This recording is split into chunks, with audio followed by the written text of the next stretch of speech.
नैकिन के आगे पुरनियन के मलिकाना ना चली हैं। ये जो मैं शिव की कथा शिव चर्चा में बात बताने चल रहा हूं, इस बात को मेरे भाई बंधु लोग बड़े ध्यान से सुनना।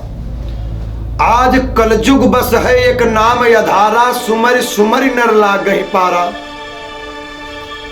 आज के पूर्वज, आज के बाप, आज की मैया की बात पुत्र मानने के लिए तैयार नहीं है। एक लड़का था, लड़का जो अपने माँ बाप का इकलौता बेटा रहा। और शादी अपने मन से तय कर लिया, और जब शादी अपने मन से तय किया, अपने मैया बाप को बताया। मैया भी हरकन लागी और बाप भी हरकन लागा। लेकिन जो लड़की थी वो किसी राजा की बेटी थी। राजा बहुत समझदार था, राजा चालाक था। वो हर का बिटिया मान जाओ, लेकिन बेटी भी प्रश्न रखती है कि मैं शादी करूंगी तो उसी लड़के से करूंगी।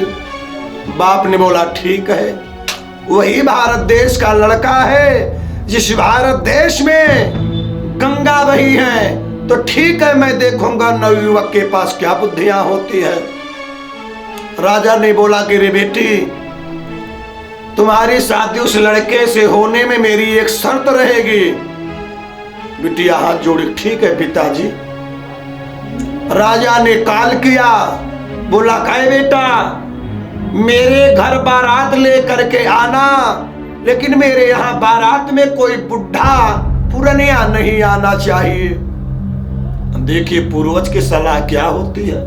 लड़का बोला ठीक है, कोई पुरनिया नहीं आएगा, लेकिन शादी होकर रहेगी। और जिस दिन बारात जानी है, उस दिन लड़का गांव में बोला कहे, दादा आजा, मेरे बारात में पुरनिया लोग नहीं जाएंगे। गांव के पुरनिया लोग बड़े फेरे में पड़ गए कि भैया बारात तो हम लोगों को चलना था विदेश में, और नया नया कुर्ता नई पनही सब लिए हैं। लाचार हो गए, बोले ठीक है भाई, किसी के यहाँ तो कोई जबरदस्ती हम तो जाएगा नहीं। बाप भी बुढ़ा, पड़ोसी भी बुढ़ा, सब नवयुवक बारात में तैयार हो गए। 200-250 बेटहना लोग तो प्रदेश से चल करके लड़के के नाना जी आए थे, और नाना 80 वर्ष के पार उम्र हुई थी उनकी। नाना सुन रहे कि बेटा, मैं तुम्हारी बात मान रहा हूं कि तुम्हारे ब्याहन में कोई पुरनिया तो नहीं जाएगा, लेकिन एक पुरनिया तुम्हारा नाना जरूर बारात में चलेगा। लड़का बोला करे नाना, सब कोई नहीं चल रहा है कि आप क्यों जिद कर रहे हैं। नाना जी बोले या तो शादी नहीं होगी, या तो मैं बारात में जरूर चलूंगा। मुझे लग रहा है कि कोई धोखा जरूर है, तभी लड़की का बाप हरका है कि कोई पुरनिया बारात में नहीं आना चाहिए। लड़का लोग सोचे चलो एक पुरनिया की बात, इसे तो कहीं भी छिपा लिया जाएगा। और लड़के लोग मिलके उस नाना जी को उठा करके उसी गाड़ी के डिग्गी में धीरे से उलटा दिए, और ऊपर से चद्दर डाल दिए, और बारात भारत देश से छोड़ करके विदेश को चल देती है। और जब बारात पहुंचती है तो लड़की का बाप राजा बोला, काहे मेरे सिपाही लोग, पहले बारात को घेर लिया जाए और जल जलपान करवाया जाए, और मेरे शर्त के अनुसार देखा जाए कि बारात में कोई पुरनिया तो नहीं आया है।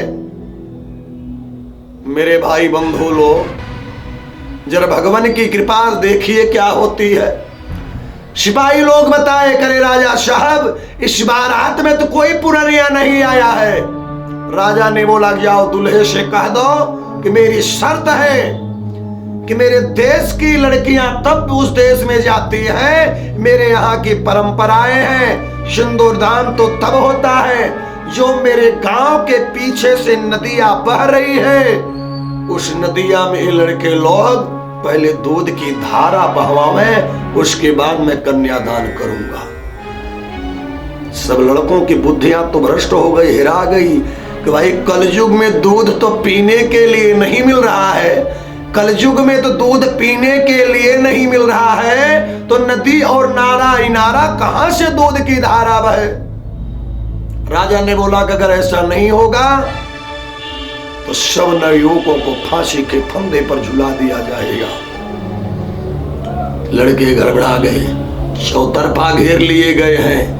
किसी लड़का ने गया नाना के पास, रोला नाना, बोले बेटा क्या बात है, क्यों सर में डरे हो? लड़का बोला कि हमन फांसी के फंदा पे झूलबो, अरे बिना दाना पानी के मरबा हो, बिना दाना पानी के मरबा हो। नाना हम लोग तो फांसी के फंदे पर झुला दिए जाएंगे, लेकिन बिन दाना पानी के तड़प तड़प करके प्राण इसी डिग्गी में आपका निकल जाएगा। नाना बोले बात क्या है बेटा? लड़का ने बताया कि राजा कह रहा है कि वही भारत देश है जिस भारत देश में गंगा बही है, वही भारत देश है जो भोलेनाथ की धरती काशी नगरी बनारस राजधानी मानी गई, और वहीं से बारातें आई है। आज आप लोग नहीं जा सकते। अरे नाना बोला बात क्या है बेटा? लड़के ने बताया कि राजा कह रहा है कि पहले जो घर के पीछे से नदियां बही है उसमें दूध की धारा बहवाओ। नाना हंसने लगे, बोले कोई कपोल बात है बेटा? अरे जाकर राजा से कह दो कि मैंने शिव की साधना किया, भगवान शिव की साधना भगीरथ जी किए, गंगा की धार चली, और मैं लोक साधना किया हूं। भारत देश से भगवान शिव के जटा से गंगा नहीं दूध की धारा तो चल पड़ी है, लेकिन पहले अपनी नदिया के पानी को खाली कराओ। लड़के आए, बोले गए राजा साहब भारत देश से दूध तो चल दिया है, लेकिन प्रश्न है कि पहले अपने नदिया की पानी की धारा को खाली कराओ, उसके बाद में दूध को गिराता हूं। राजा का माइंड काम कर गया, बोला ऐ सिपाही लोग, इस बारात में कोई पुरनिया तो जरूर आया है, इस बारात में कोई पुरनिया जरूर आया है जो इन लड़कों को बुद्धि बताया, जरा फिर से पहरा दिया जाए। और जब सिपाही लोग फिर हेर रहे हैं तो उसे गाड़ी के डिग्गी में लड़का का नाना जी निकले, और राजा अपने शर्त के अनुसार हारा और उस लड़के के साथ कन्यादान को करना पड़ा। ते मेरे कथा को सुन के जानो भैया लोग कि जीवन में किसी का सम्मान करना या ना करना, किसी बात को मानना या मत मानना, लेकिन माता पिता और गुरु की वचन को जरूर मान लेना। तुम्हारा जीवन में कभी मुसीबत आएगी वह आकर के भी चली जाएगी। प्रेम से बोलिए भगवान भोलेनाथ की।